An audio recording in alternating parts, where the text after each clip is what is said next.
नमस्कार। बड़ा अच्छा लगा कि आप आज हमारे रिक्वेस्ट पे आप यहाँ पे हमारे international institute of security and safety management में पधारे। श्री ओपी सिंह जी एक बहुत ही कहते हैं कि सेलिब्रेटेड ऑफिसर के रूप में लोग जानते हैं आपको, और कई इम्पॉर्टेंट पद पे आपने काम भी किए हैं। So very interesting to have a dialogue with you on all those experiences which you have. आपको कभी लगता है ऑथर कहूँ, कभी लगता है कि अब पुलिस का कहूँ, फिर लगता है कभी एक एकेडमिया का इंटेलेक्चुअल कहूँ। कई सारे फैसेट्स हैं आपके पर्सनालिटी के। तो एक मन किया आपसे कि कुछ बातचीत की जाए और कुछ लोगों को जो आपके अनुभव का लाभ भी मिल सके। तो we are very privileged to have you here and welcome.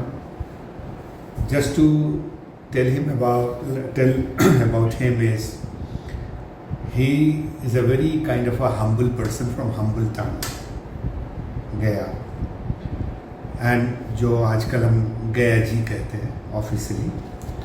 और उसके बाद फिर इन्होंने दिल्ली विश्वविद्यालय की यात्रा की, वहाँ पढ़ाई लिखाई किया, and after that he got into the Indian police service and several positions. You know that whosoever joins in the civil services, especially in the police, they have this kind of a ladder from DYSP to SP to IG, DIG, IG, and so on and so forth to DG. So DGP Uttar Pradesh के director general police रहे, उसके बाद CISF के भी director general of police रहे, और एक सबसे नई फोर्स जो बनी नेशनल डिजास्टर रिस्पॉन्स फोर्स, आप उसके भी डायरेक्टर जनरल रहे। So it's very kind of a wide experience. So I would be very happy to know about your personal, first thing is to your childhood. कभी आपने क्या बचपन में इसका ऐसा सोचा था कि मैं इंडियन पुलिस सर्विस में करियर लूँगा? क्योंकि बिहार में नॉर्मली बिहार जाना जाता है उसी के लिए कि now anybody who is coming from a good academic background और person is brilliant in academic profile, people start expecting, जो इनेबलिंग इन्वायरमेंट है चारों तरफ और उनके सराउंडिंग्स हैं, they think that they should go for civil services as a potential. तो आपके घर में या आपके दोस्तों के बीच में या आपके पीयर ग्रुप में कभी आप किस तरह से सोचा कि आप थोड़ा बचपन के बारे में और उसके आगे के बारे में? सबसे पहले तो thank you so much for inviting me here for what you call a dialogue, and आपसे मेरी पुरानी दोस्ती है, इसलिए हम लोग उस विषय पे काफ़ी बातें करेंगे। और ये मेरे लिए प्रिविलेज है कि मैं यहाँ आपके स्टूडियो में आया और आपसे बात कर रहा हूँ। ये बात सही है कि मेरा जो इम्प्रेशनेबल ईयर्स है वो गया में बीता, और गया में as a student, as a child student I was there, I did my matriculation from Gaya ji high school, और सिविल सर्विसेज के प्रति मेरी रुझान शुरू से ही थी। और गया एक बहुत ही बैकवर्ड स्टेट था, तो उसके हिसाब से भी जहाँ बैकवर्डनेस रहता है वहाँ पे सिविल सर्विसेज की एक उपयोगिता होती है। जहाँ लाइसेंस राज था, तो कुछ भी के लिए आपको डिस्ट्रिक्ट एडमिनिस्ट्रेशन के सामने जाना पड़ता था, तो उसकी एक अहमियत थी, उसकी एक उपयोगिता और एक इम्पॉर्टेंस था। तो right from day one I was very much interested and I was attracted towards civil services. इसीलिए शुरू से ही मेरी जो शिक्षा हुई उसमें एक इनपुट ये जरूर रहता था कि मुझे कॉम्पिटिटिव एग्ज़ाम देना है, और यही कारण है कि मेरी छलांगें जो हैं वो लगती रही, गया से रांची, रांची से इलाहाबाद, इलाहाबाद से अल्टीमेटली फिर दिल्ली विश्वविद्यालय में मैं आया। तो इस तरह की यात्रा मेरी रही है। और गया, जैसा कि आपने कहा, एक पवित्र स्थल है, एक पवित्र जनपद है, गया जी के नाम से अब जाना जाता है। इनफैक्ट हम लोग बचपन में गया को गया जी ही कहते थे। जितने भी पुराने विचार के लोग थे वो हमेशा इसको गया जी के ही नाम से रिस्पेक्ट देकर ही कहते थे, क्योंकि वहाँ विष्णु पद है और बहुत सारी ऐसी चीज़ें हैं। पितृपक्ष का दान देने के लिए भी गया ही एक चयनित स्थल है। तो गया हमेशा एक हिंदुओं का एक तीर्थस्थल रहा है, और इस हिसाब से मेरे लिए सौभाग्य की बात थी कि मेरी पैदाइश यद्यपि पटना में हुई, लेकिन मैं रहने वाला गया का हूँ, और इसलिए गया में ही मेरी शिक्षा दीक्षा हुई और वहाँ से ही मैं आगे बढ़ा। बड़ा इंटरेस्टिंग लगा, क्योंकि आपने कहा कि जो रेजोनेट करता है साउंड गया जी ही करता है। हमारे जो बड़े बुजुर्ग भी रहे वो गया जी कभी आदर के साथ ही शहर का नाम लेते थे। इंटरेस्टिंगली जब आप पुलिस सर्विस या not police but civil services की बात कर रहे हैं, एस्पिरेशन होता है और इस तरह के शहर में जहाँ पे बहुत सारी चीज़ें हैं जो लगता है कि लाल फीते शाही की यहाँ पर ज़्यादा है और उसमें वहाँ तक पहुँचने के लिए पहले बनना पड़ता है, इसको तोड़ने के लिए भी। लेकिन कभी क्या आपने एक बड़ा इंटरेस्टिंग लीडरशिप रोल दिया उसमें जब डायरेक्टर जनरल ऑफ पुलिस बने और उसके बाद फिर एनडीआरएफ में गए, नेशनल डिजास्टर रिस्पांस फोर्स में, तो उस समय आपदाओं का बहुत चर्चा नहीं होती थी, चलन नहीं होती थी। पुलिस तो समझ में आ रहा है, लेकिन आपदाओं को के प्रबंधन में लीड करना एक जो टेन्योर था, इसके बारे में हम डिटेल बात करेंगे, लेकिन शुरुआती तौर पर केवल ये जानना चाहते हो टेरियर में कैसा महसूस हुआ आपको? नहीं, बहुत ही मौलिक प्रश्न है। हमारे समय में जो आपदाएं होती थी या डिजास्टर्स का जो कॉन्सेप्ट था वो बहुत ही डिफरेंट तरीके का था। वो साइंटिफिक नहीं था, या था भी तो हम लोगों को मालूम नहीं था।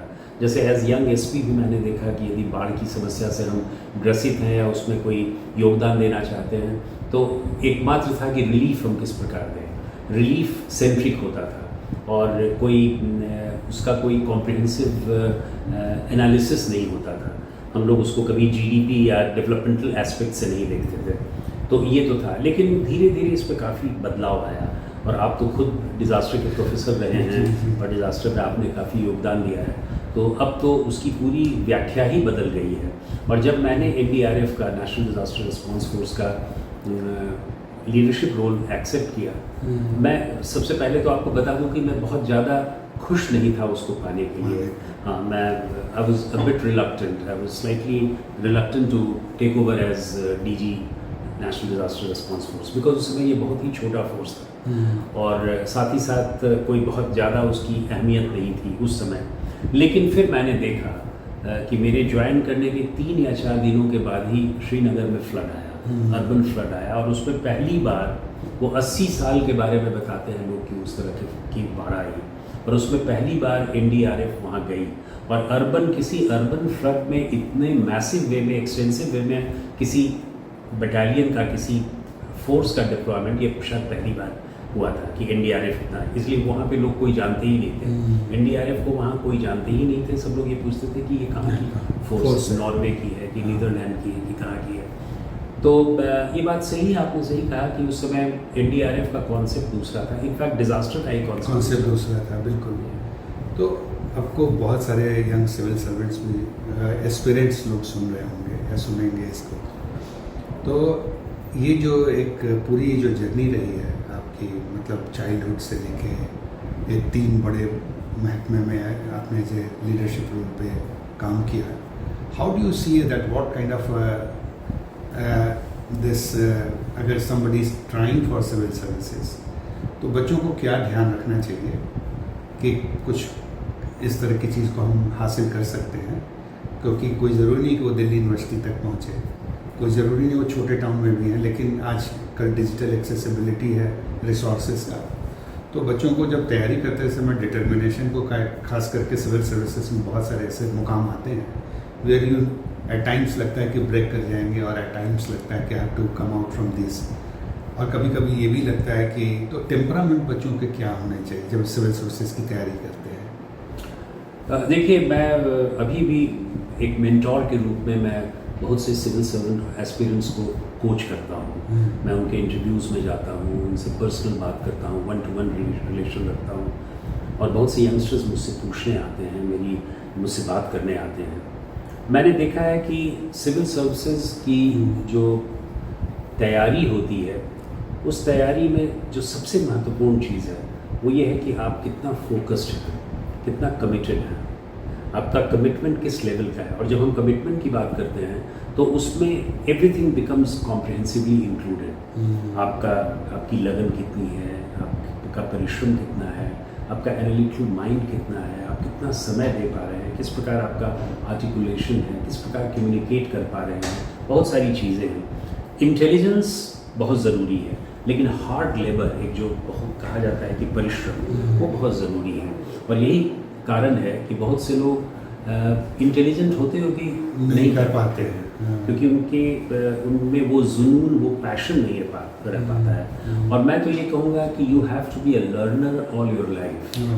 इनफैक्ट लर्निंग का जो प्रोसेस है वो कहीं स्टॉप नहीं होता है। तो बड़ी इंटरेस्टिंग बात आपने कही, learning should be an endless process and we should trust and we should believe and that is the way of life. आपने कहा कि I never wanted to go to NDRF and it came to your lap, so you had to go, and you didn't have that much of choice also when you wanted to go somewhere else but NDRF. But you went into NDRF. You had a very exemplary kind of work also. I myself, I may recall when I landed up in Kathmandu after this Nepal earthquake. आपसे मेरी मुलाकात वहाँ भी हुई। You were leading the operation as a first, any country who responded, India was the first and you were the leader. वो जो experience मिला, वो आपने कश्मीर का जिक्र किया और ये नेपाल का, जहाँ पे बहुत सारे इंटरनेशनल लोग थे, बहुत सारी कंट्रीज थी, and you were the first person to reach there as an India's force to government of Nepal. वो फीलिंग कैसी रही? क्योंकि वो एक डिफ़िकल्ट सिचुएशन है, you are leading the country की सारी चीज़ें आपके ऊपर कंधे पे थी, एंड एक ऐसा एरिया था जहाँ आप जाना नहीं चाहते थे। वो एक्सपीरियंस कैसा है? देखिए, ये बात सही है कि मेरा इनिशियल पिकअप था जाने में, but once I join then there was no looking back. Then मैंने डिसाइड कर लिया कि मुझे इसमें अपना 100% देना है, और मैं पूरी ज़िंदगी में मैंने इस बात को ध्यान में रखा है कि मैं जो भी करता हूँ बहुत प्यार और परिश्रम के साथ करता हूँ। मुझे लगता है कि नहीं, I have to give my 100% to the work that I am doing, and that is why I love my work. जब मैंने नेशनल डिज़ास्टर रिस्पॉन्स फोर्स में SDG ज्वाइन किया, जैसा मैंने कहा कि 4 दिनों के अंदर ही वहाँ श्रीनगर में फ्लड में और उस अर्बन फ्लड को मैंने स्वयं देखा। मैं स्वयं गया क्योंकि मैं इसको लीड करना चाहता था। I was leading from the front and I saw कि how the people are affected. मैंने देखा, और हम लोगों ने वहाँ के प्रवास के दौरान हमारी जितनी भी टुकड़ियाँ थी NDRF की, हम लोगों ने मोर देन 50,000 लोगों को हम लोगों ने इवैक्यूएट किया, उनको रेस्क्यू किया। यहाँ तक कि CRPF की भी टोली को हम लोगों ने रेस्क्यू किया। और हम लोगों ने देखा कि किस प्रकार हमारे स्ट्रैटेजी से, हमारे प्रोफेशनल एक्यूमेन से, किस प्रकार हमारे काम करने की क्षमता से लोगों में राहत पहुंच रही है। मुझे याद है कि हम लोगों ने सर्च एंड रेस्क्यू ऑपरेशंस जहां होता है अर्थक्वेक में, फ्लड में, बहुत सारे mobiles, inflatable mobiles, rubberised boat के द्वारा हमने पेट्रोलिंग किया, अफेक्टेड लोगों के पास पहुंचा, उनको निकाला, वहाँ से निकाल के सेल्फ शेल्टर अच्छे सिक्योर जगह पे लाया, उनके लिए राशन की व्यवस्था करवाई, उनको डिस्ट्रीब्यूट किया, मोबाइल हॉस्पिटल्स की व्यवस्था हुई, जिस पे बोट पे ही हम दूर दराज इलाकों में जाते थे। हमने वहीं पे देखा कि किस प्रकार पूरा श्रीनगर जो है वो सबमर्ज था, जहाँ पे डेड बॉडीज़, कैटल का, कुत्तों का, इन सबों का डेड बॉडी वहाँ फ्लोट कर रहा है, और वहीं पे इंसानियत की भी बात आ रही है। तो ये सारी चीज़ों को देखकर मुझे लगा कि डिज़ास्टर रिलीफ देना, डिज़ास्टर रेस्क्यू देना परहैप्स ह्यूमैनिटेरियन काम है, और इससे बड़ा काम कोई नहीं हो सकता। तो इसलिए मुझे लगा कि नहीं, you need to love this work, because you are giving hope to the people. और यही कारण था कि डिज़ास्टर में हम केवल रेस्क्यू एंड रिलीफ नहीं दे रहे हैं, बल्कि we are institutionalising a sense of hope. हम आशा बनकर आ रहे हैं। तो ये बड़ा इंटरेस्टिंग ऑब्जर्वेशन है। लाइक एक ऐसे परिस्थिति में हम जाते हैं जहाँ पे चीज़ें बिल्कुल तहस नहस हैं, और इस तहस नहस के कारण आपको वहाँ संवारना है, और उसमें जो आपने एक नैरेटिव दिया कि कैरकेसेस भी हैं, ह्यूमन लाइफ्स भी हैं, तो इसके बीच में जो पूरा एक, जब तक आदमी संवेदनशील नहीं होगा तब तक इस तरह के ऑपरेशंस नहीं कर सकता। और इसीलिए आपने एक बड़ा जो ह्यूमैनिटेरियन एंगल इसको दिया, रिस्पॉन्स फोर्स को कंपैशन, जिसको मैं कह सकता हूँ कि बहुत बड़ी एक क्वालिटी है जो होना चाहिए। इस पे थोड़ा आप और लाइट थ्रो करेंगे, क्योंकि नेपाल में बड़ी चर्चा हुई थी एनडीआरएफ फोर्स के जो एक अच्छा काम हुआ था आपके नेतृत्व में, उसमें ये बात हुई थी कि NDRF could save many lives also, जितने भी ऑपरेशंस हुए थे, एंड नो अदर फोर्सेस, तो चाइना का भी था, दूसरी कंट्री ऑस्ट्रेलिया का भी था, कई स्टेट्स के कंट्रीज़ के थे, और उसमें NDRF actually able to, it's not, हम ये नहीं कह रहे कि हिंदुस्तान एक एडवर्टाइज कर रहा था, लेकिन मैं ये कह रहा हूँ कि हिंदुस्तान का काम एडवर्टाइज हुआ है ना, काम जो आपका नेतृत्व था। तो वहाँ पे जब इस तरह के इंटरनेशनल ऑपरेशंस में जाते हैं और एक कंपैशन की बात होती है, कहीं डिफ़िकल्ट भी होता है सर्कमस्टेंसेस, कहीं भी नहीं, कभी जियोपॉलिटिकल एनवायरनमेंट भी ठीक नहीं है, तो उस तरह में रिस्पांस फोर्सेस को किस तरह से तैयार होना चाहिए उस एक्सपीरियंस। देखिए, मैं एक चीज़ बता दूं कि डिज़ास्टर्स के जो रिस्पांस होते हैं वो बड़े प्रोफेशनल रिस्पांस होते हैं, और हम लोगों ने शुरू से ही प्रोफेशनलाइज करने की कोशिश की। जब हमने श्रीनगर का अर्बन फ्लड देखा या बाद में चेन्नई का फ्लड देखा, हमने साइक्लोन्स देखे, चाहे वो हुडहुड का हो या किसी और का हो, हमने नेपाल का अर्थक्वेक देखा, इन सारी चीज़ों में हमने देखा कि रिस्पांस की जो क्राइटेरिया है, उसका जो इम्पैक्ट है, उसका लीवरेज वो बहुत ही ह्यूमैनिटेरियन बातों पर बेस्ड है। अब आप देखिए कि आपके सारे जितने भी ऑपरेशनल हैंडीकैप्स हो सकते हैं, चाहे वो कम्युनिकेशन का हो, एक चीज़ को आपको ध्यान में रखना होगा कि essentially when I talk as a police officer, I try to differentiate between the two, the work done towards the disaster and work done as a police officer. In police parlance, we often call it command and control. That means you have the aggregation of command and control. Whereas in disaster relief and disaster response, you have the aggregation of efforts.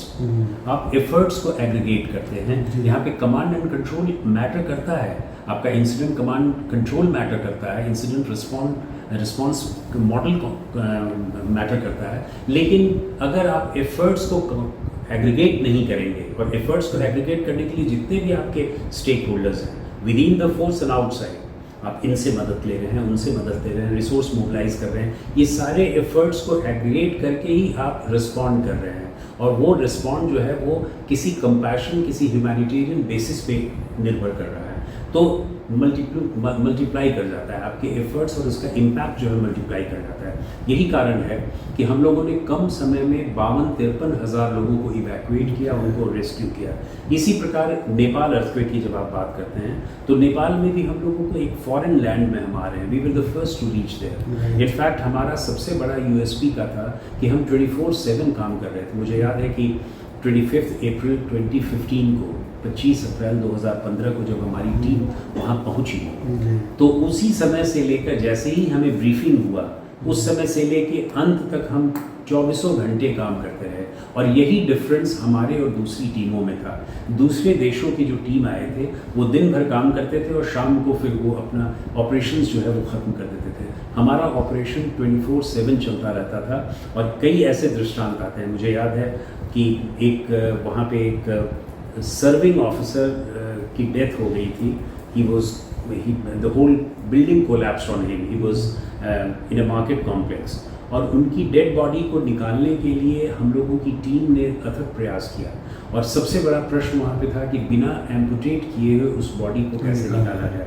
And he must be a very popular serving officer, because उस dead body को उनके शरीर को देखने के लिए army के chief वहाँ आए, होम मिनिस्टर आए नेपाल के, सब कुछ आए, तो that means he must be a very important and very popular figure. लेकिन हम लोगों के साथ सबसे बड़ा चैलेंज था कि एनडीआरएफ की टीम ने बिना किसी मेडिकल सेक्शन में, किसी एम्पुटेशन के भी, हम लोगों ने उनकी डेड बॉडी को वन पीस में निकाला, which was widely appreciated. So it's a very credible force. Like over the years, NDRF has been able to master response in difficult circumstances, be it national or be it international.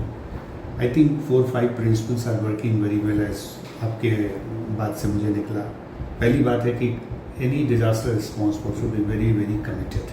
Yes. So the commitment is one. The second is that very confidently they should go into the operation. Yes. So, third, आपने कहा कि उसको courage भी होना चाहिए, because you are handling with the kind of a difficult circumstance. You should be very, very courageous.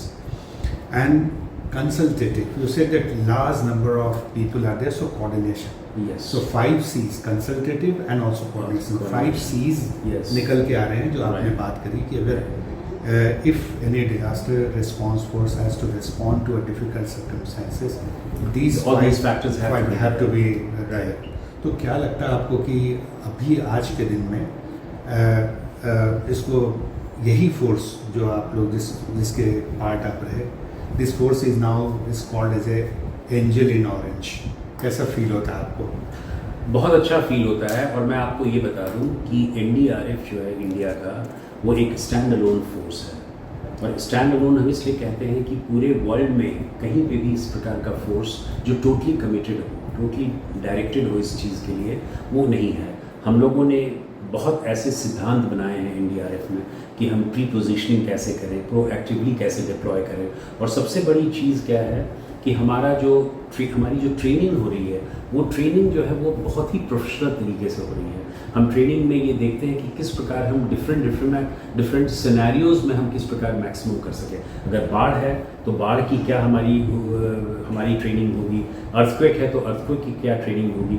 तो इस प्रकार एनडीआरएफ जो है ये, और कई देशों ने, मुझे याद है जब मैं डीजी एनडीआरएफ था तो बांग्लादेश की टीम आई थी ये समझने के लिए और ये सीखने के लिए कि क्यों न एनडीआरएफ की तरह उनके देश में भी एक डेडिकेटेड कमिटेड फोर्स हो। तो मैं समझता हूँ कि एनडीआरएफ से सबक लेने की ज़रूरत है। ये बहुत ही मॉडेस्ट बिगनिंग हुआ, आज ये 16 बटालियंस की फोर्स है, लेकिन इस फोर्स को प्रोफेशनलाइज करने में सभी लोगों का हाथ रहा है, सभी लोगों की मेहनत रही है। और मेरे समय में इतने सारे डिज़ास्टर्स हुए, चाहे वो श्रीनगर का डिज़ास्टर हो, साइक्लोन हुडहुड हो, नेपाल अर्थक्वेक हो, चेन्नई अर्थक्वेक हो, काफ़ी इस तरह के डिजास्टर इवेंट्स हुए आपके टेरिटरी, बहुत सारे हुए। तो मैं समझता हूँ कि इन सबों ने भी हमारे लोगों को, हमारी टीम्स को एक मौका दिया सीखने का।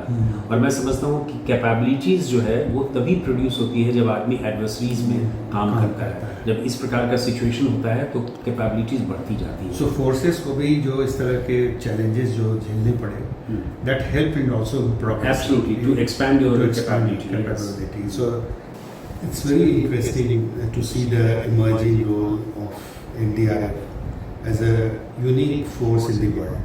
No country has actually developed this kind of a force for disaster response. I remember when I was the director of the SAR Disaster Management Center. During that time you were DG NDRF, and you had this kind of initiative which we parted that also, and part of that. To how to have a kind of a regional mechanism for disaster response. That was a unique kind of engagement of NDRF with the international perspective other than responding to disaster, setting up the system. If we take the order in reverse, like say if you go to the local level preparedness, how do you see that the role of private security is those who are managing critical infrastructure these days? Talking about airport to different plants to the factory to the residential locations. And NDRF is a national force which will reach to the ground when disaster happens. It takes time.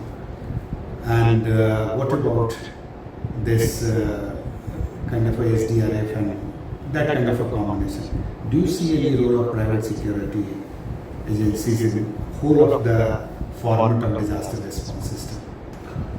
Look, world over these days, the emphasis is on the local preparedness, the local preparedness to fight disaster. I remember having attended a world summit a couple of years back in which they emphasized on this particular aspect, that all the national forces, whether it be NDRF in case of India or Army in case of other countries, they always reach after some time. It's always the local stakeholders, it's always the local community which tries to protect it first, and they fight with the disaster.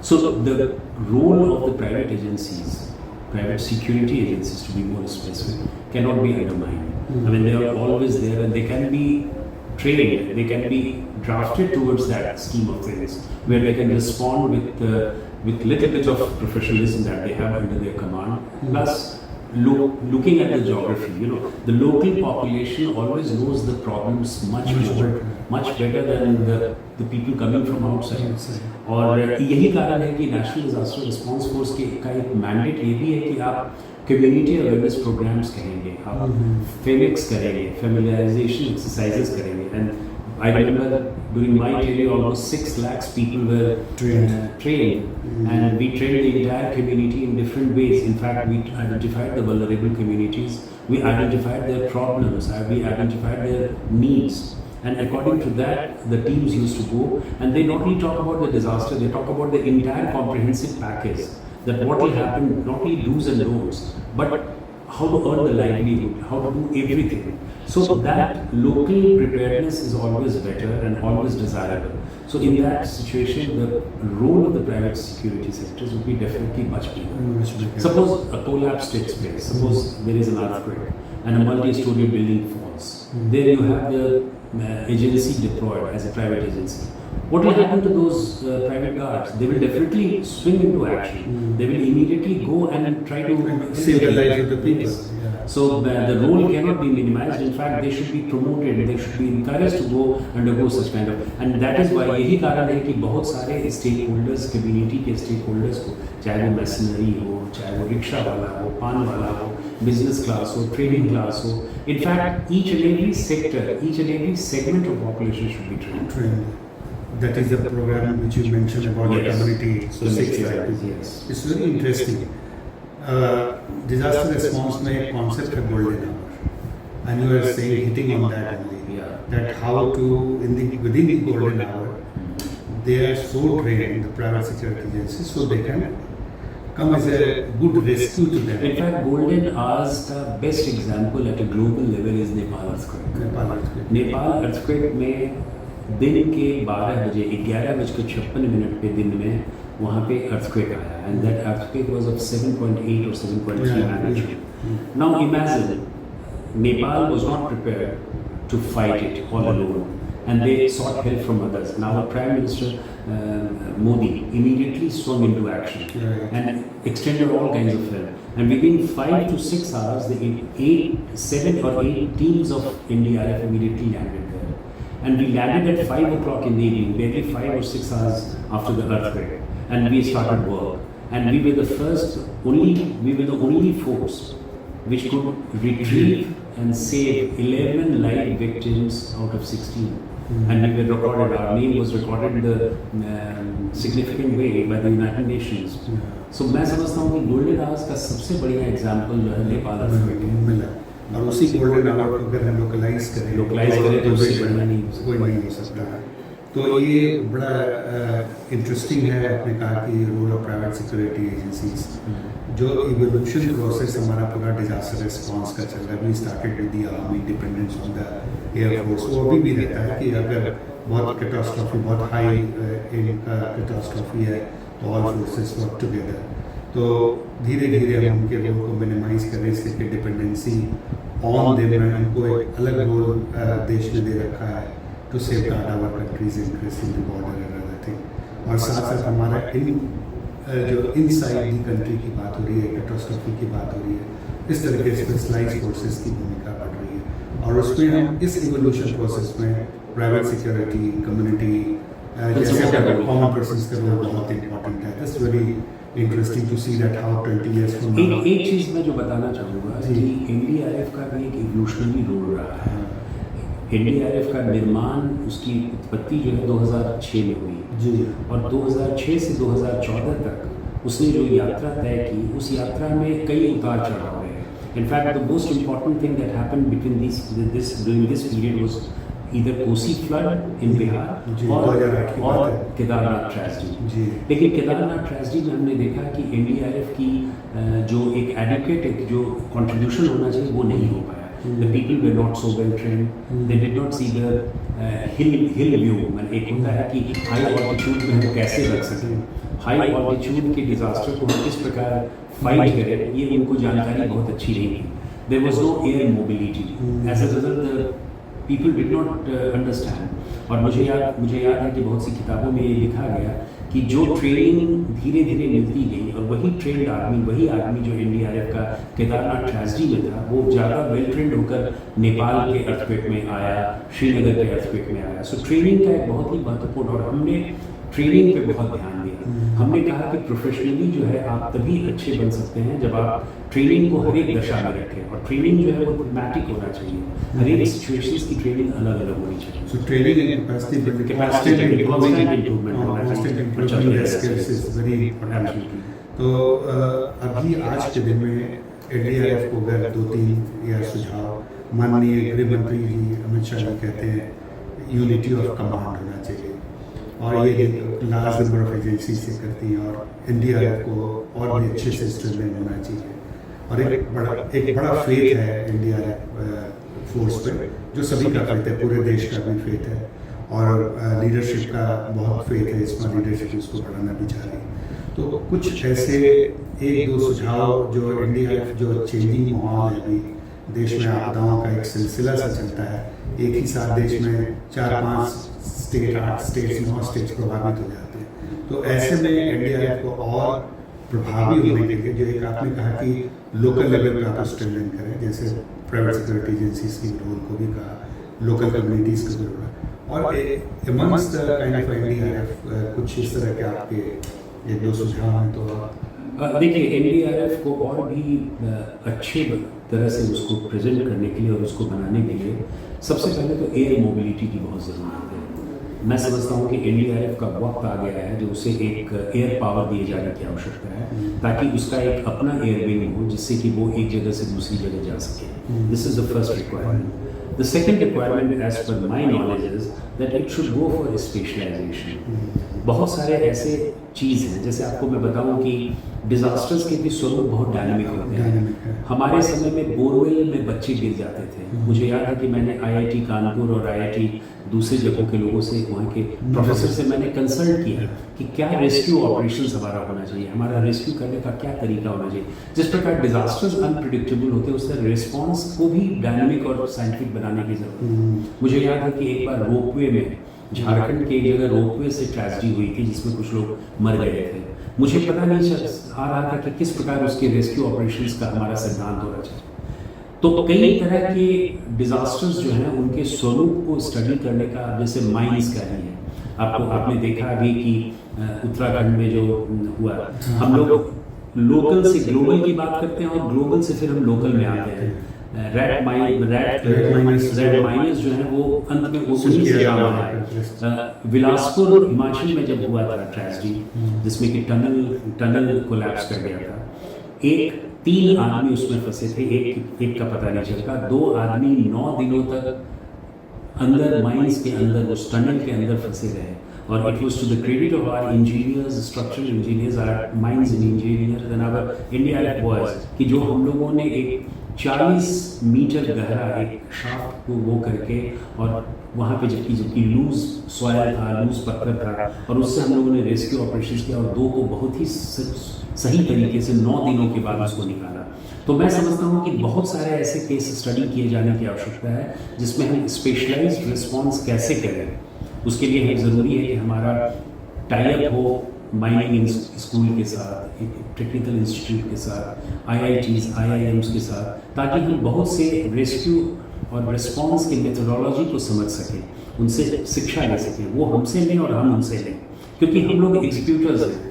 और execution में ज़रूरी है कि हम उन सिद्धांतों का पालन करें जो सिद्धांत समझदार लोग बता सकते हैं। तो ये 2 चीज़ें बहुत ज़रूरी हैं एनडीआरएफ को। एक सवाल और इसमें लिंक आपने एक कहा था अभी, जो हम एक इनफॉर्मल चाय पी रहे थे जब बात कर रहे थे, और आप एसपी थे, नया कैरियर शुरू हुआ पुलिस में, उस समय आपने कहा कि मैं लोगों से संपर्क में रहता था कि मुझे क्रिटिसाइज करो तो ये मुझे सीखने का मौका देगा। मतलब कि अपनी कमजोरियों को पहचानने का एक सबसे बड़ा एक होता है कि you get the constant feedback. क्या वो मैकेनिज्म हमारे डिजास्टर रिस्पॉन्स फोर्स के साथ, या कहीं आप CISF में भी डीजी रहे, उसके बाद आप साथ साथ जो हमारे जो अलग एक फोर्स है CISF के अलावा, जो सबसे बड़ा फोर्स है उत्तर प्रदेश के डायरेक्टर जनरल ऑफ पुलिस है, एक सिस्टम में इवॉल्व हो पाया है कि फीडबैक मैकेनिज्म। देखिए, what you are talking is basically how to introduce innovative strategies. और इनोवेशंस जो है हर एक लीडरशिप का एक रोल होता है कि वो करे। मैं आपको इनोवेशन की बात बताता हूँ NDRF का, फिर मैं CISF का बताऊँगा। तो इस कॉन्टेक्स्ट में बताएं कि एक ये पर्सन ओरिएंटेड होता है या system oriented? It should be system oriented. It should be system oriented. It shouldn't be leadership led. It should be system led. आपको ये जानकर आश्चर्य होगा कि हमारे पास सैटेलाइट फोन्स होते थे और NDRF की टीम जब 2014 में श्रीनगर के अर्बन फ्लड को फाइट करने गई तो उस समय हमारा communication was the main challenge. Communication हो नहीं पाता था, वहाँ सैटेलाइट फोन काम नहीं करता था और हम लोग ने देखा कि communication was the main casualty। और जब हम वहाँ से लौट कर आए तो हमने राउंड टेबल कॉन्फ्रेंस किया, हमने अंदर इन हाउस डिस्कशंस किया और हमने अपनी कमियों को निकाला। हमने अपनी कमियों को, एक बहुत बड़ा कमी था कि लोगों हमारा जो है इस प्रकार इंडिकेट करे कि NDRF इंडिया की फोर्स है। NDRF did not spell out India and बाद में हमने उस लोगों को एक्सटेंड किया। आप देखेंगे कि NDRF इंडिया लिखा रहता है। यही चीज़ हमने नेपाल में भी देखा कि NDRF वहाँ पे 34 कंट्रीज थे, 76 टीमें थी और तरह तरह की कंट्रीज का अपना वो था, तो उसमें NDRF was shrouded because of the lack of name. तो हम लोगों ने हमने उसको करेक्ट करने की कोशिश की और आज उसको NDRF इंडिया के नाम से जाना जाता है।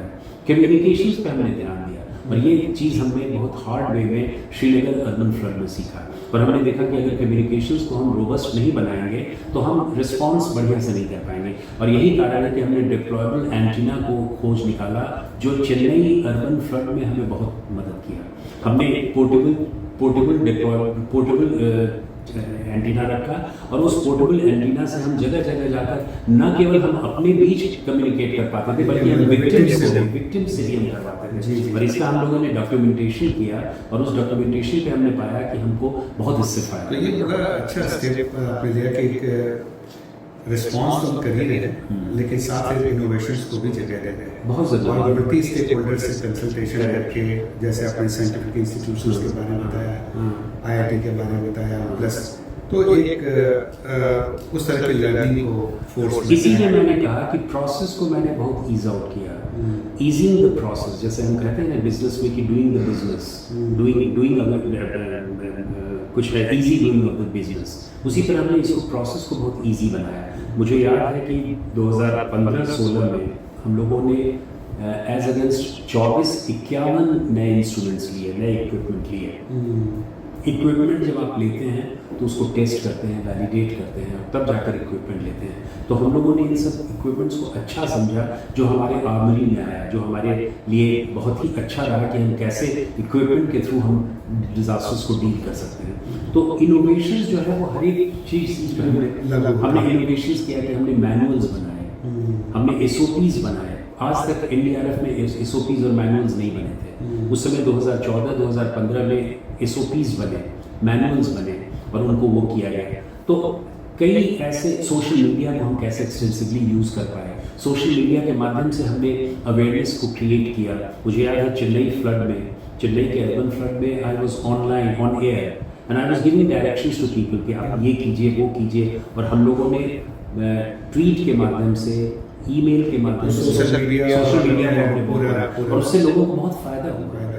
एक चीज़ और मैं आपको जानना चाहूँगा, क्योंकि कई जगह जब हम लोगों ने डिजास्टर रिस्पॉन्स में चीज़ें देखी और उसमें थोड़ा जो मुझे गैप लगा, आई मे बी रॉन्ग, लेकिन जो मुझे गैप लग रहा था कि इंक्लूसिव अप्रोच की थोड़ी कमी लग रही है। इंक्लूसिव अप्रोच की कमी इन द सेंस, चूँकि हम ये कहते हैं कि इवोल्यूशन प्रोसेस है, we are the learning path, learning कर रहा है। जरूरी नहीं कि हम सभी कुछ हासिल कर चुके हैं, एक अच्छा रिस्पॉन्स सिस्टम देने की कोशिश की जा रही है।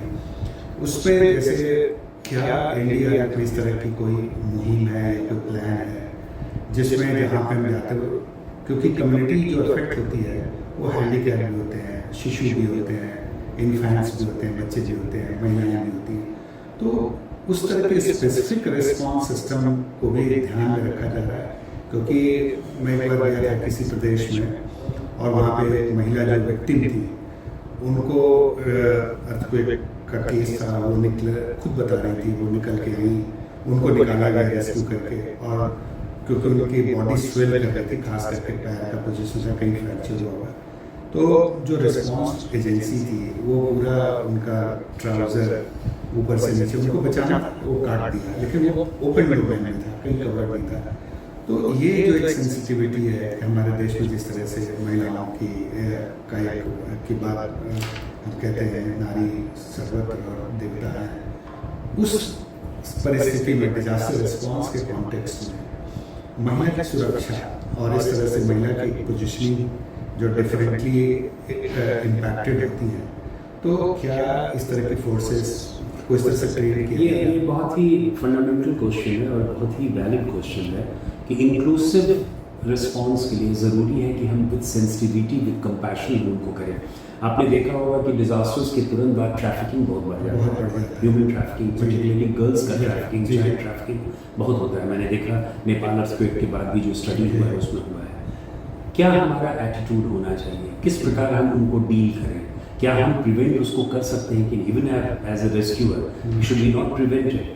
फिर दूसरी बात कि महिलाओं के प्रति, हैंडीकैप के प्रति, डिसेबल्ड व्यक्तियों के प्रति, बूढ़ों के प्रति, बच्चों के प्रति, इवन एनिमल्स के प्रति, एनिमल मैनेजमेंट की हम बात करते हैं, हम एनिमल्स को कैसे वो करें, इन सब चीज़ों में एक सेंसिटिविटी लाने की ज़रूरत है। और मैं समझता हूँ ट्रेनिंग हमारा जो है, हमने वेटरनरी डॉक्टर्स को हमने रोप इन किया था, बहुत सारे ऐसे ट्रेनिंग हुए थे। मुझे याद है गुवाहाटी में हम लोगों ने किया था, जिसमें कि एनिमल हस्बेंड्री के लोगों को भी बुलाया था और हम लोगों ने भी इस प्रकार का ट्रेनिंग दिया कि किस प्रकार हम सेंसिटिव हो सके। मुझे याद है कि जब मैं यंग एसपी था तो उस समय बहुत से लोग घर नहीं छोड़ते थे बाढ़ के दौरान, क्योंकि उनके जानवर वहाँ रहते थे और वो कहते थे कि मैं अपने गाय, भैंस, बैल, इन सबों को कैसे छोड़ दूँ। They are the means for my livelihood, they are as important to us as any member of the family. तो ये हमें ध्यान रखना पड़ेगा कि हम जब फैमिली और कम्युनिटी की बात करते हैं तो that includes animals as well, that includes last mile connectivity with the people. So last mile तक जो हमारे यहाँ लोग हैं, चाहे वो किसी भी वर्ग के हों, किसी भी जाति के हों, किसी भी जेंडर के हों, उनको हमें ध्यान दिए जाने की आवश्यकता है। तो इसीलिए जब हम लोग इक्विपमेंट प्लान करते हैं कि कहीं जा रहे हैं रेस्क्यू के लिए या आपका आदेश होता है ये बटालियन यहाँ से मूव करेगा, तो उस समय क्या हमारे मोबिलिटी के लिए जो हमारे फिजिकली चैलेंज हो या मेंटली चैलेंज हो या विजुअली इम्पेयर्ड हो, इस तरह के जो लोग होते हैं उनको रेस्क्यू में फास्टेस्ट रिस्पांस के लिए आपकी फोर्स उस तरह के इक्विपमेंट से इक्विप्ड होती है? देखिए, इक्विपमेंट तो नहीं है एज सच, लेकिन ये ज़रूरी है कि प्रोसीजर्स में हम उनको जरूर शामिल करते हैं और प्रोसीजर के साथ साथ एक एसओपी जो हमारा होता है, स्टैंडर्ड ऑपरेटिंग प्रोसीजर्स होता है, उसमें हम इस बात को जरूर शामिल करते हैं, सम्मिलित करते हैं कि ऐसे लोगों को हम एक प्रिविलेज दें और एक प्रायोरिटी दें और उस प्रायोरिटी के अंदर ही हम उनको रेस्क्यू कर पाते हैं।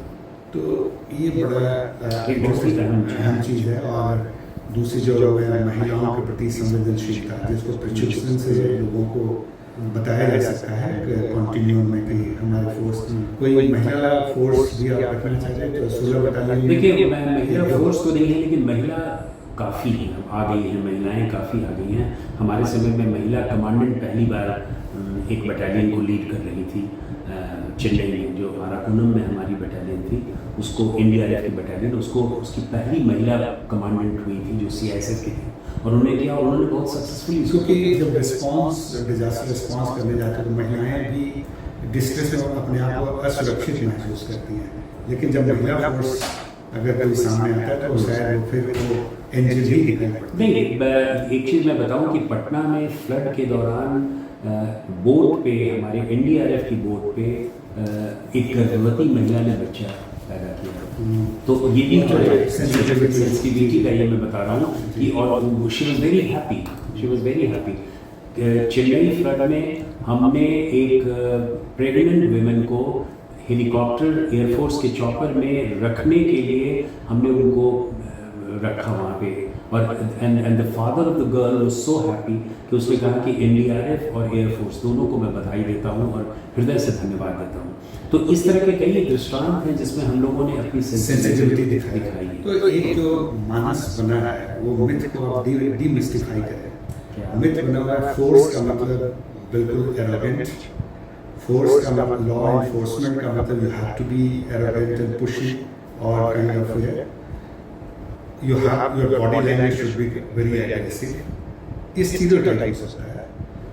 और जहाँ तक एनी फोर्स लाइक इंडिया, आप सीआईएसएफ को भी देखा आपने और एज डीजीपी पुलिस को भी देखा, तो क्या फोर्स में आप बार बार एक वर्ड यूज कर रहे हैं कंपैशन, सेंसिटिविटी, ये सारे बॉडी लैंग्वेज कॉन्ट्राडिक्टरी नहीं लगता कि a person is to be like this and he has to also or she has to do like this? नहीं, इसमें कोई कॉन्ट्रडिक्शन नहीं है। स्मार्ट पुलिसिंग की जब हम बात करते हैं, स्मार्ट रिस्पांस की बात करते हैं, इनफैक्ट जब मैं एनडीआरएफ में था तो मैंने हमेशा स्मार्ट रिस्पांस की बात की, और जब हम स्मार्ट पुलिसिंग या smart people centric smart policing की बात करते हैं तो हम उसमें सेंसिटिविटी को आगे रखते हैं। संवेदनशीलता जो है वो बहुत ज़रूरी है, और कंपैशनेट पुलिसिंग जो होती है वो भी एक हमारा अंग होना चाहिए कि किस प्रकार हम जब प्रोफेशनलिज्म की बात करते हैं तो प्रोफेशनलिज्म में छिपा हुआ है कहीं ना कहीं संवेदनशीलता भी, कहीं ना कहीं कंपैशनेट भी। और कंपैशनल संवेदनशीलता जो है हर एक पुलिसकर्मियों के लिए एक आभूषण है, उसको तो रखना ही है। यदि आपने केवल प्रोफेशनल तरीके से, प्रोफेशनल एक्मेन से आपने पुलिसिंग किया और उसमें संवेदनशीलता नहीं होगी तो आप रूल ऑफ लॉ को इस्टेब्लिश तो कर पाएंगे लेकिन आप कभी अच्छे पुलिसकर्मी नहीं हो पाएंगे। एक बार सीआईएसएफ की बड़ी अच्छी स्टोरी सुनता हूँ कि जब रिफॉर्म्स सीआईएसएफ में भी हो रहा था तो जब लोग फ्रिस्किंग करते हैं कोर्ट में तो समन्वय सरकार के साथ वो अभिवादन हो, और it has changed the whole profile of CISF. तो जो आप बात कह रहे हैं, बिल्कुल आप एकदम सही कह रहे हैं। आप देखिए कि एयरपोर्ट्स की जो सीआईएसएफ होती है उसका आचरण, उसका कंडक्ट कैसा होता है। मुझे याद है कई लेटर्स हमें दिए जाते थे एसडीजी सीआईएसएफ, और उसमें ट्रैवलर्स जो है वो ये कहते थे कि sir the way CISF is handling that is something extraordinary. तो ये ट्रेनिंग का ही है, और साथ ही साथ ये है कि उन्होंने एक इनरोल कर लिया है इस कॉज को उन्होंने इनरोलमेंट कर लिया है जो उनके पैशन का एक हिस्सा बन गया है। ये किसी साइन करने से नहीं होगा, ये आपको फंडामेंटली उस जगह पे देखना होगा। और सबसे बड़ी चीज़ है कि जब हम पुलिस की बात करते हैं तो हमें इनोवेशंस की जब हम बात करते हैं तो हमें लेगेसी के माइंडसेट को भी इनोवेट करने की ज़रूरत है। How to innovate the legacy mindset, ये बहुत ज़रूरी है। How to innovate the strides to take on to the giants. आप जायंट्स को, जो बड़े बड़े जायंट्स होते हैं, चाहे वो ऑर्गेनाइज क्रिमिनल्स हों या माफियाज हों, उनको हम कैसे करें। तो इन सब चीज़ों की लेगेसी जो है उसको भी इनोवेट किए जाने की आवश्यकता है, और यही कारण है कि पुलिस तभी स्मार्ट हो पाएगी जब हम इन सब चीज़ों को देखें। तो smart policing, legacy, softness as part and parcel of the whole of the policing in the smart policing system. तो सिक्योरिटी के भी पैराडाइम काफ़ी चेंज हो रहे हैं, चैलेंजेस भी बहुत बढ़ रहे हैं, थ्रेट्स भी अलग अलग तरीके के हो रहे हैं। और जैसे सीआईएसएफ आप डीजीपी रहे हैं, सीआईएसएफ को भी, तो सीआईएसएफ के एक अलग चैलेंजेस रहे होंगे जो एनडीआरएफ के चैलेंजेस नहीं रहेंगे। तो सीआईएसएफ में नाना प्रकार के लोग, नाना प्रकार के इंस्टॉलेशंस, नाना प्रकार की अनुभूति होती है। तो इसमें किस तरह से पोजिशनिंग सीआईएसएफ आजकल के चेंजिंग सिक्योरिटी पैराडाइम में कर पा रही है, मॉडर्नाइजेशन को लेके, टेक्नोलॉजी को लेके, सबटाज को लेके, प्लस जो एक टेररिज्म को लेके, एक पूरी है। बहुत सारी चीज़ें पब्लिक डोमेन में कही जा सकती हैं, बहुत सारी चीज़ें नहीं कही जा सकती हैं, with due respect of that. एक जो आम जनता को जानना चाहिए कि किस तरह से ये सिक्योरिटी सिस्टम, और जो लोग सिक्योरिटी में हैं, जैसे मैंने कहा प्राइवेट सिक्योरिटी, किस तरह से इंस्पिरेशन भी ड्रॉ कर सकते हैं extending their own system of policing on private security. देखिए, अगर हम सीआईएसएफ के रोल को एनालाइज करें तो सीआईएसएफ का रोल बहुत ही एक स्पेसिफिक रोल है। पहले ये वॉच एंड वार्ड के नाम से जाना जाता था, लेकिन जब से इसका एक्सपेंशन हुआ, और पर्टिकुलरली एविएशन सेक्टर में जब सीआईएसएफ आ गई, तो हम लोगों ने देखा कि इंडिया के और हमारे देश के जितने भी क्रिटिकल सेक्टर्स हैं और हमारे जो क्रिटिकल एसेट्स हैं, वाइटल इंस्टॉलेशन हैं, उन सबों की सुरक्षा किस प्रकार हो, इसके लिए हमने एक डेडिकेटेड फोर्स लगाया। और इसी तरह सीआईएसएफ के रोल्स को भी हम इवोल्यूशनाइज किए। हमने देखा कि ये अगर प्रोफेशनल तरीके से अगर नहीं सुरक्षा देगी तो न केवल टेरर अटैक से, बल्कि बहुत सारे ऐसे हैं। आज हम देख रहे हैं कि हम तो हमेशा सीआईएसएफ को कंट्री के इकोनॉमिक डेवलपमेंट से जोड़ते हैं। जिस प्रकार इकोनॉमिक एडवांसमेंट हो रहा है, जीडीपी बढ़ रहा है, उसी तरह सीआईएसएफ के भी रोल को हम देखते हैं। CISF जो है नेशन बिल्डिंग में एक अहम भूमिका निभाता है, न केवल इंटरनल सिक्योरिटी में बल्कि नेशन बिल्डिंग में, इकोनॉमिक डेवलपमेंट में। क्योंकि यदि हम अपने क्रिटिकल सेक्टर्स को, वाइटल इंस्टॉलेशंस को, चाहे वो स्पेस का हो, न्यूक्लियर एनर्जी का हो, रेलवेज हो, मेट्रोज हो, पोर्ट्स हो, एयरपोर्ट्स हो, एटॉमिक एनर्जीज हो, इन सभी जितने भी क्रिटिकल सेक्टर्स हैं उनको अगर हम प्रोटेक्ट नहीं करेंगे तो कल को हमारे उन सेक्टर से बहुत ही दिक्कतें हो सकती है। ये नेशनल सिक्योरिटी के लिए खतरा हो सकता है। तो इसी को मद्देनजर रखते हुए CISF के रोल को प्रतिपादित किया गया है और CISF की जितनी भी ट्रेनिंग होती है वो इसी को मद्देनजर रखते हुए। और जो क्रिटिकल सेक्टर CISF देखती है, you don't see 10 years of time और 20 years ऑफ टाइम कि कोई प्राइवेटाइजेशन भी हो सकता है। देखिए, प्राइवेटाइजेशन तो धीरे धीरे हो रहा है, बिकॉज CISF जो है वो एक लिमिटेड फोर्स है, बहुत ज़्यादा एक्सपैंड नहीं कर पाएगा एज कम्पेयर टू, जैसा आपने कहा कि प्राइवेट सिक्योरिटी वालों की संख्या 90 लाख के लगभग है, जबकि पुलिस फोर्सेस की संख्या 25-26 लाख है। तो नेचुरली एक अनएम्प्लॉयमेंट भी है, लोगों में एक मार काट की भी है कि हमें फोर्स ज्वाइन करना है। इंडस्ट्रीज़ को भी चाहिए, उस इंडस्ट्री को पुलिस फोर्स दे नहीं पाती है। अब यूपी पुलिस की ही ले लीजिए, हमारे पास लिमिटेड है, 3 लाख की फोर्स है। उस 3 लाख में हम इतने सारे इंडस्ट्रीज़ को, चाहे वो मीडियम इंडस्ट्रीज़ हो, स्मॉल स्केल इंडस्ट्रीज़ हो, या हेवी इंडस्ट्रीज़, बिग इंडस्ट्रीज़ हो, और इंडस्ट्रीज़ के अलावा भी बिजनेस के ऐसे सेक्टर्स हैं, ज्वेलर्स को हमें प्रोटेक्ट करना है, मोहल्लेस को प्रोटेक्ट करना है, पेट्रोलिंग करना है। तो एक पुलिस पे एक बहुत ही बड़ा भार है। उस भार को हम किस प्रकार वो करें, इसके लिए ज़रूरी है कि आप प्रिपरेशंस को लोकलाइज कीजिए। जैसे आप डिजास्टर में कर रहे हैं वैसे पुलिसिंग में भी कीजिए, और अच्छे प्राइवेट सिक्योरिटी एजेंसीज को, यही कारण है कि उसमें रेगुलेशन की ज़रूरत है, क्वालिटी एश्योरेंस की ज़रूरत है कि हम किस प्रकार क्वालिटी को बढ़ाएं। अगर आपने किसी रिटायर्ड ऑफिसर को या यंग ऑफिसर को भी अगर प्राइवेट सिक्योरिटी गार्ड बनाया है तो उसकी ट्रेनिंग किसी कांस्टेबल से कम नहीं होनी चाहिए। ये उनकी ट्रेनिंग इंस्टीट्यूशंस की कैपेसिटी पे निर्भर करता है, उनके लीडरशिप पे निर्भर करता है कि ट्रेनिंग वो कैसा देते हैं और ट्रेनिंग से किस प्रकार ट्रेजल आउट करते हैं। आफ्टर ऑल दोनों की ट्रेनिंग एक हो सकती है। एक सामान्य नागरिक जो है वो कांस्टेबल बनता है, एक सामान्य नागरिक IPS बनता है, लेकिन through dedicated training, through professional training, through very rigorous training, चाहे वो ट्रेनिंग फील्ड क्राफ्ट में हो, चाहे वो ट्रेनिंग बहुत सी चीज़ों में हो सकता है, उन ट्रेनिंग्स की वजह से ही, और न केवल एक इंस्टीट्यूशनल ट्रेनिंग बल्कि ऑन द जॉब ट्रेनिंग होता है, स्पेशलाइज्ड ट्रेनिंग होता है, राउंड द क्लॉक ट्रेनिंग होता है।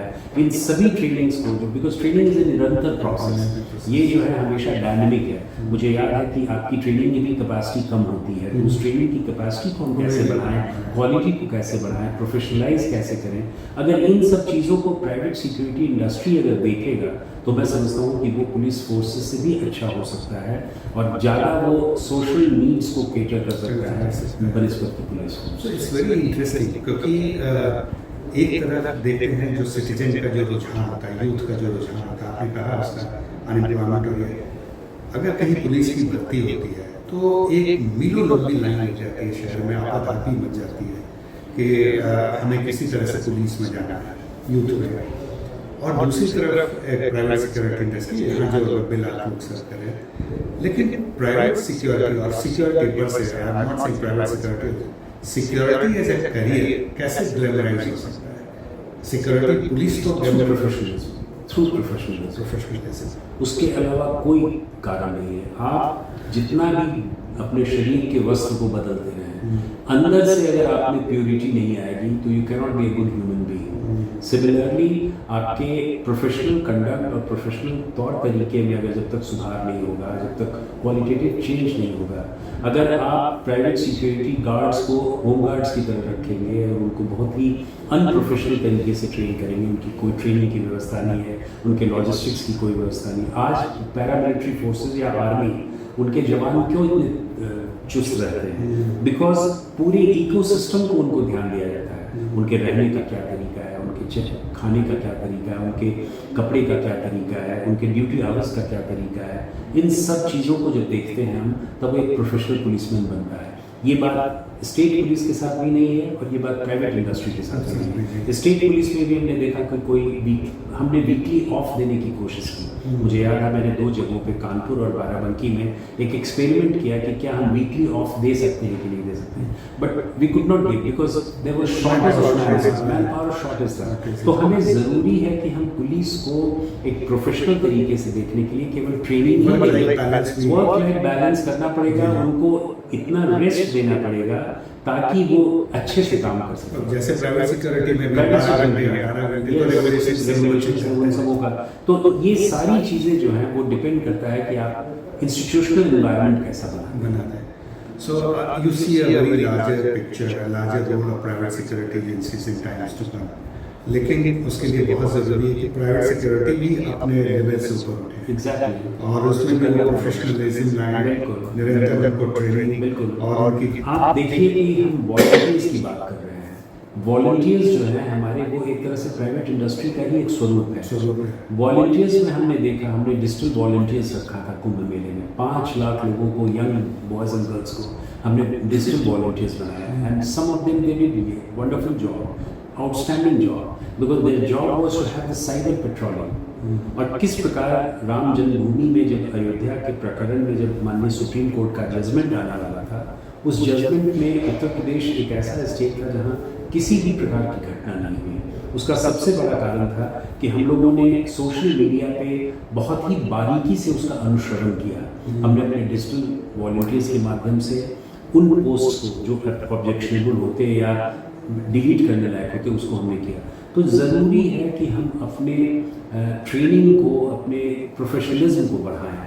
और प्राइवेट इंडस्ट्री में सबसे बड़ी दिक्कत यही आ रही है कि उनका क्वालिटी कंट्रोल नहीं है, उनका रेगुलेशन नहीं है, उनका इकोसिस्टम अच्छा नहीं है, उनका इंस्टीट्यूशनल जो एक मापदंड होता है वो अच्छा नहीं है।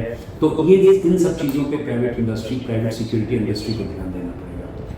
26,000 लगभग 26,000 लगभग सिक्योरिटी एजेंसीज हमारे देश में रजिस्टर्ड है, लेकिन नाम कुछ ही लिखते हैं जो आप कह रहे हैं प्रोफेशनलिज्म, और इनको भी एक लेवल पे लाने की जरूरत है।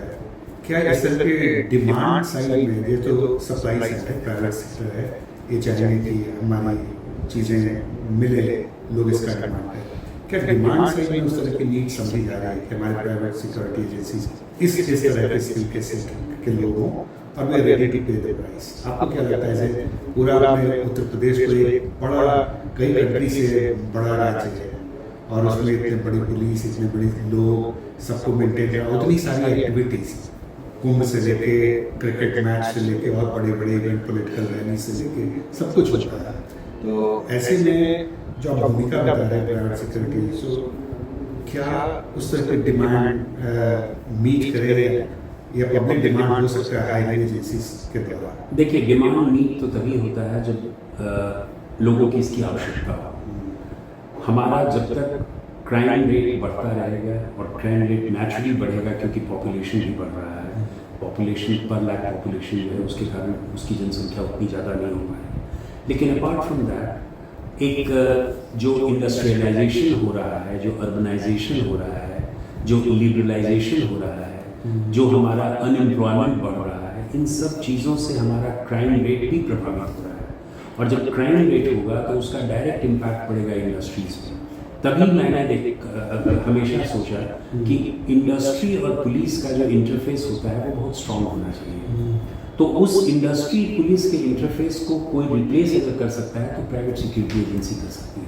तो बहुत ज़रूरी है कि प्राइवेट सिक्योरिटी इंडस्ट्रीज़ को एक बहुत ही हाई लेवल पे सोचना पड़ेगा। उनका विजन बहुत हाई होना चाहिए। उनका विजन केवल सिक्योरिटी गार्ड प्रदान करना नहीं होना चाहिए, उनके पूरे इकोसिस्टम को देखिए, हम उसको इकोनॉमी का एक पार्ट समझें और उस इकोनॉमी के पार्ट में, जैसे मैंने पहले कहा, जैसे मैं आपको एक छोटा सा एग्जांपल देता हूँ।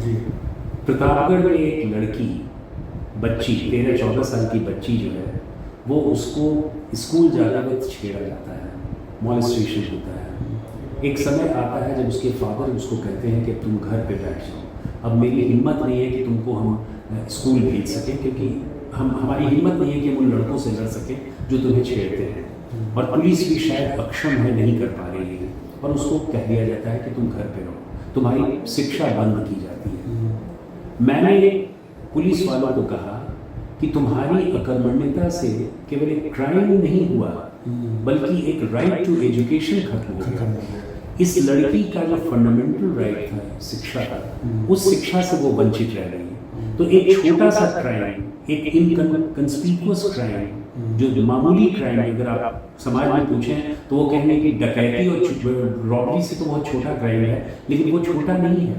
वो केवल जो डिग्निटी एक लड़की की होती है, जो इज्जत होती है लड़की की, उसके साथ ही साथ उसको शिक्षा से भी वंचित किया जाता है। तो हमने क्या किया कि हमने इनरोल किया अपने पुलिस वालों को कॉज से जोड़ने के लिए। उसी तरह प्राइवेट सिक्योरिटी इंडस्ट्री को भी एक इकोनॉमिक कॉज से जोड़ना पड़ेगा कि आप केवल सप्लाई चेन मैनेजमेंट के भागीदार नहीं हैं, बल्कि आप एक नेशनल डेवलपमेंट के, एक नेशनल बिल्डिंग के, नेशन बिल्डिंग के आप पार्ट हैं। और उसमें आप अगर इंडस्ट्रीज को प्रोत्साहित कर रहे हैं तो आप इकोनॉमी को बढ़ा रहे हैं, आप इंडस्ट्रीज को बढ़ा रहे हैं, आप एक इंफ्रास्ट्रक्चर दे रहे हैं, और आप एक इकोसिस्टम को प्रभावित कर रहे हैं, इकोसिस्टम को बढ़िया कर रहे हैं।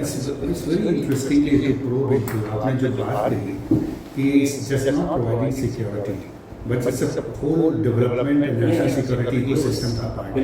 बिल्कुल जो आपने इसमें कहा कि they private security might not themselves realising this कि but they have to realize, they have to be trained like they this, they have to be sensitized like this. Right. So this is very important, and responsibility goes on the people who are owning this industries, private security agencies, their association. हमारे संस्था का भी role हो सकता है। आप बार-बार training skilling, upskilling की बात कर रही हैं, और अभी आप नेशनल पुलिस फाउंडेशन के चेयरमैन भी हैं।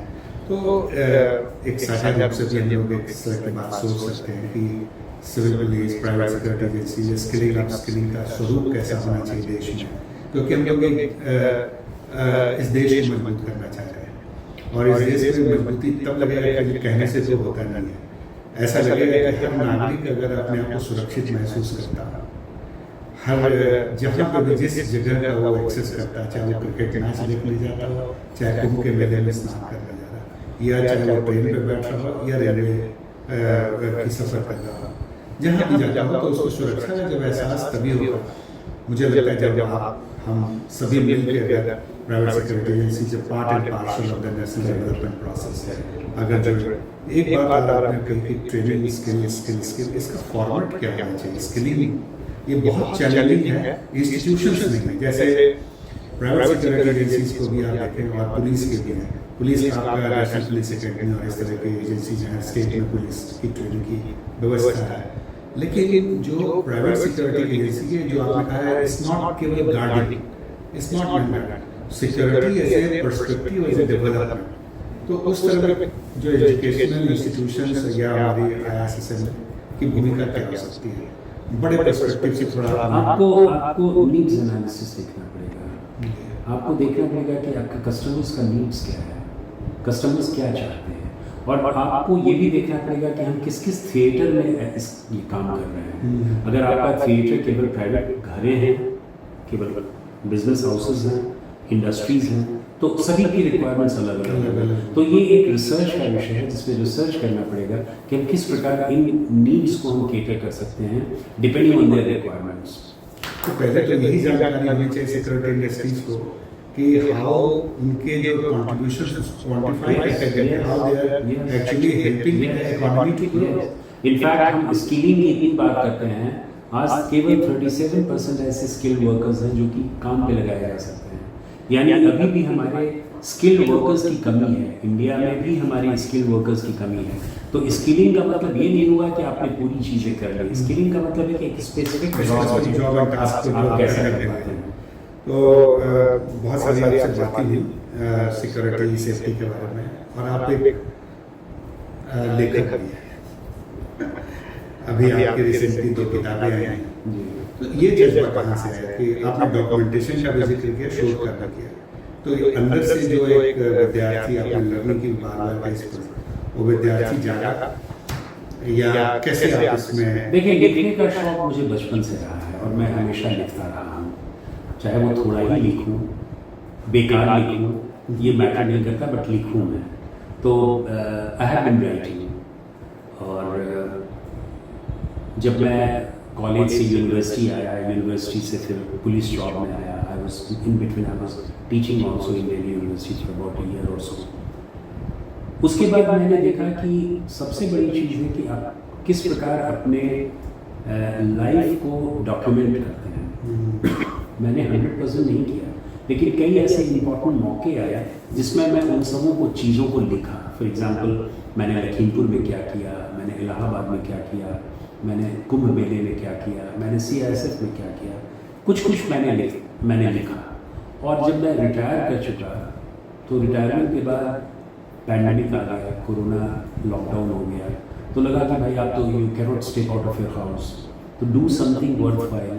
सो I started jotting down and I started writing such memoirs कि हमें मेमोइर लिखना है। It took almost 2 years, more than 2 years, लेकिन धीरे धीरे करके मैंने उसको लिखा। अभी हाल में मैंने एक और किताब लिखी, थ्रू माई आइज जो है, मैंने उन एनेक्डोट्स को लिखा है और उस एनेक्डोट्स को स्टोरी में बनाया है। एक्चुअली मैं आपको एक चीज़ बताऊं कि लाइफ जो है वो स्टोरी टेलिंग है। पूरी लाइफ जो है वो स्टोरी टेलिंग है। स्टोरी इसलिए है क्योंकि लाइफ जो है मोमेंट्स से आदमी जीता है, और उन मोमेंट्स पे कैरेक्टर्स होते हैं, और उन कैरेक्टर्स जो है वो जब कैरेक्टर्स में, डिफरेंट कैरेक्टर्स में विद इन द लाइफ टकराव होने लगता है या पारस्परिक संबंध होने लगता है, तो कहानी का जन्म होता है। तो मैंने उन क्षणों को बिताने की कोशिश की है अपने लेखनी के माध्यम से कि हमने क्या किया। जैसे फॉर एग्जांपल मैं आपको बता रहा हूँ कि एक समय था जब मैं इलाहाबाद यूनिवर्सिटी में पढ़ता था, तो हम लोग 5-6 दोस्त थे, बहुत क्लोज फ्रेंड्स थे। तो हम लोग एक रेस्टोरेंट में हम लोग खाना खाने गए, और उस रेस्टोरेंट में खाना खाने गए तो बहुत ख़राब खाना था। तो हमने उस वेटर से पूछा, किसी ने पूछा कि इतना ख़राब खाना कहाँ है तुम्हारा मालिक? तो उसने कहा कि सामने वाले रेस्टोरेंट में खा रहा है वो। तो ये कहानी का जन्म हुआ उस moment, and this was a true anecdote. तो मैंने कहा कि ये इसको किस तरह पेश किया जाए, ये इम्पोर्टेंट है। तो इस तरह के छोटे छोटे बड़े एनेक्डोट्स थे मेरे पास। उन एनेक्डोट्स को करीब 30-35 ऐसे थे जिनको मैंने सूचीबद्ध किया, उन पे लिखा, और 2-2, 2.5-2.5, 3-3 पेज के जो है वो स्टोरी टेलिंग का। तो स्टोरी टेलिंग जो है वो नैरेट करता है आपके जज्बा को, एंड ये कहता है दे इम्पैक्ट योर लाइफ। तो इसीलिए मैं समझता हूँ कि आजकल कॉर्पोरेट वर्ल्ड में भी स्टोरी टेलिंग का जो है बहुत ही प्रादुर्भाव हुआ है। एक प्रोफेशन हो गया। जबकि आप देखिए, हम लोग ये कहते हैं, हमारे पूरे जो तुलसीदास जी ने रामायण जो लिखा, एक पूरी नैरेटिव्स है जो कहते हैं कि कथा तो बहुत सारी है, किंवदंतियाँ भी होती हैं, बहुत सारी चीज़ें उसमें लिखा कि हनुमान जी ने उनको आके बताया, और उसके बाद उन्होंने किसी ने देखा था, फिर भी बताया जो कथा ना, पूरा जो कथावाचक था अद्भुत है। तो एक आपका कहने का मतलब कि story telling is a life, is a journey, and anecdotes को कैप्चर करना चाहिए। जो यूथ आपको देख रहे होंगे या सुन रहे होंगे, तो उनके लिए एक how to go from the beginning जो कैरियर जो शुरू करते हैं, या जब करियर नहीं भी शुरू कर, जरूरी नहीं कि लाइफ तो स्टोरी चलती रहती है, कभी स्ट्रगल की है, कभी सक्सेस की है, कभी फेलियर की है। तो इन दौरान जो ups and downs of life से कहते हैं ना, doesn't move in the straight line kind of thing, होना भी चाहिए ups and downs and all. तो ये अप्स एंड डाउन्स को हैंडल करते हुए एनेक्डोट को कैसे समझे कि ये स्टोरी निकल गई, क्योंकि मोमेंट को पकड़ना बहुत महत्वपूर्ण होता है। जैसे आपने उदाहरण दिया कि देखिए, मैं एक छोटी सी स्टोरी बताता हूँ और उससे आप समझ सकते हैं कि क्या उनको करना चाहिए।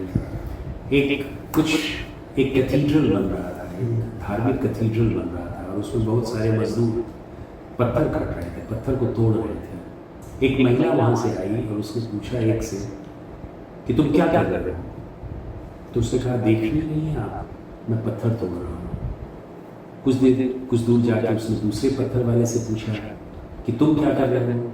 तो उसने कहा कि मैं इस पूरे बहुत बड़ा बनने वाला जो कैथीड्रल है उसका पार्ट होने जा रहा हूँ, मैं उसका हिस्सा होने जा रहा हूँ। तो ये हमारा नजरिया है कि हम किस प्रकार देखते हैं। अगर आज का स्टूडेंट अपनी जिंदगी के उतार चढ़ाव को एक इस तरह देखता है कि मैं जिंदगी के निर्माण में काम कर रहा हूँ, मैं केवल पढ़ाई नहीं कर रहा हूँ, मैं केवल IAS और IPS नहीं बन रहा हूँ, मैं अपनी लाइफ को बना रहा हूँ और मेरी लाइफ कितनी मीनिंगफुल हो सकती है। बल्कि बहुत से वो लोग हैं कि लाइफ जो है वो मीनिंगफुल होना बहुत ज़रूरी है। तो लाइफ को मीनिंगफुल कैसे बनाया है, कई तरीके हैं उसके लिए, बड़ा व्यापक हो जाएगा, लेकिन सबसे बड़ी चीज़ है कि आप अपने कॉज को उससे जोड़ें कि आप बड़ी पिक्चर, जो एक बड़ा पिक्चर है वो क्या होगा, उस बड़े पिक्चर में आपको ढालने की ज़रूरत है, तभी आप सक्सेसफुल हो सकते हैं। Thank you so much. आपने इतनी अच्छी बातें आज की और इतनी सारी लर्निंग हमने ड्रॉ की आपसे। 3 बड़े व्यापक एक्सपीरियंस, तो एक तो कोर जो लीडरशिप रोल है, साथ साथ आपने करियर की शुरुआती के तौर पर जो चर्चा की एज ए SP, और उसके पहले की जो चर्चा की स्टूडेंट लाइफ में जिस शहर से आप आते गए, और उसके बाद सारी बातों में जो बात निकल के आई, तो learning is an endless process. दूसरा, कथानक हो और कथा करने की चीज़ों को पकड़ना चाहिए और एनेक्डोट्स का निरंतर चलना चाहिए। इससे दूसरे जनरेशन को भी फायदा आता है, आपके एक्सपीरियंस का फायदा, जैसे they don't have to reinvent the wheel. तो ये बड़ा सहयोग होता है। और प्राइवेट सिक्योरिटी और सिक्योरिटी के बदलते स्वरूप में प्राइवेट सिक्योरिटी एजेंसीज की बहुत बड़ी भूमिका होगी, लेकिन they have to improve their quality. जैसे NDRF को आपने कहा कि स्पेशलाइज फोर्स में, लेकिन वो भी इवोल्यूशन प्रोसेस में है और इस पे ज़रूरत है कि अभी हमें डाउनवर्ड जाके नीचे बिल्कुल टू द लास्ट में जाना है और वहाँ के स्किल सेट को बनाना है। बातें और भी आपने बहुत लोगों ने नोट भी किया होगा, लेकिन ये इस संदर्भ में एक ISSM को एक नई दिशा में मिली है और इसमें हम लोग चाहेंगे कि जो भी इसमें स्टेक होल्डर्स हैं, जो आपने सुझाव दी, इसमें जुड़ें। और मैं निश्चित रूप से एक इस कैमरे के सामने मैं बोल रहा हूँ, नेशनल पुलिस फाउंडेशन के chairman Shri Om Prakash Singh ji, Indian police foundation, उसके president CEO OP Singh ji, आपसे यही अनुरोध है कि हम लोग साथ में काम करने का मौका मिले और हम लोग साथ बढ़े और साथ में और भी प्लेयर्स स्टेक होल्डर्स को जोड़ें। Thank you so much for coming.